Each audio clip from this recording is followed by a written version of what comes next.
السلام عليكم. اهلا وسهلا بكم مره تانية. هنتكلم النهارده على موضوع بصراحه انا كنت عايز اتكلم فيه من فتره، وهو ليه السياحه فاشله في مصر. الجو زي ما انتم شايفين الجو جميل.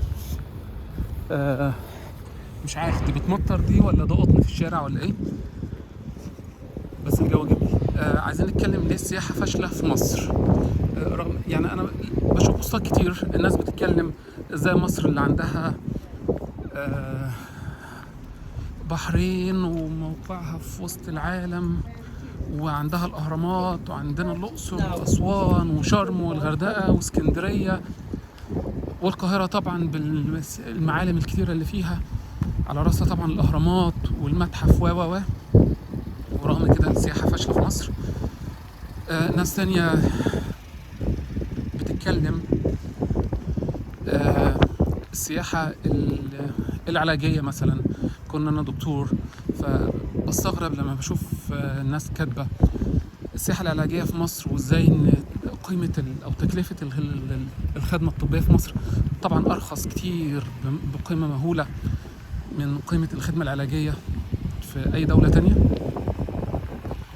انت ممكن تعمل اي عملية في مصر او اي اشعة في مصر، رنين، مقطعية، ايا يكن، بملاليم مقارنة بالمبلغ اللي انت محتاج تدفعه في اي دولة تانية، اي دولة تانية، بما فيها حتى الدول العربية اللي جنبنا يعني.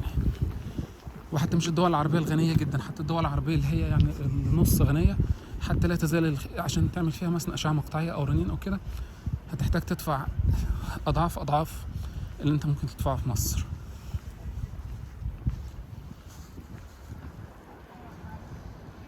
طيب ليه رغم ده كله حاجة زي السياحة العلاجية مثلا فاشلة في مصر؟ السياحة فاشلة في مصر لكذا سبب. يعني خلينا ناخد البلد من أولها كده. الموضوع مش إن أنت تروح فندق 5 نجوم وتقضي لك فيه ليلتين ثلاثة فتقول الله ده البلد جميلة، هو ليه السياحة هنا مش شغالة في البلد؟ إنك تروح شرم مثلا أو الغردقة وتتبسط وتنزل تعوم وتتفرج على السمك الملون وبتاع، وتقعد في فندق 5 نجوم فتقول الله ده البلد حلوة، هو ليه الأجانب ما بيجوش هنا؟ بالعدد والكثرة مثلا اللي بيروحوا فيها أي دولة تانية. مكان صحراء زي دبي مثلا عندها بس شوية أبراج وعمارات وحر وبلد يعني مش عايز أتكلم، بس إحنا السياحة فيها أضعاف مصر مثلا، أو المغرب أو تونس، أو حتى بقى الدول السياحية الكبيرة يعني فرنسا، إيطاليا، أسبانيا، الكلام ده، الدول الآسيوية، تايلاند، إندونيسيا، ماليزيا، الكلام ده. لأن السياحة مش بس إن هو إن أنت تقعد في الفندق زي ما قلنا، السياحة بتبدأ من أول أنت ما بتدخل البلد. ولو اتكلمنا على اول ما انت بتدخل البلد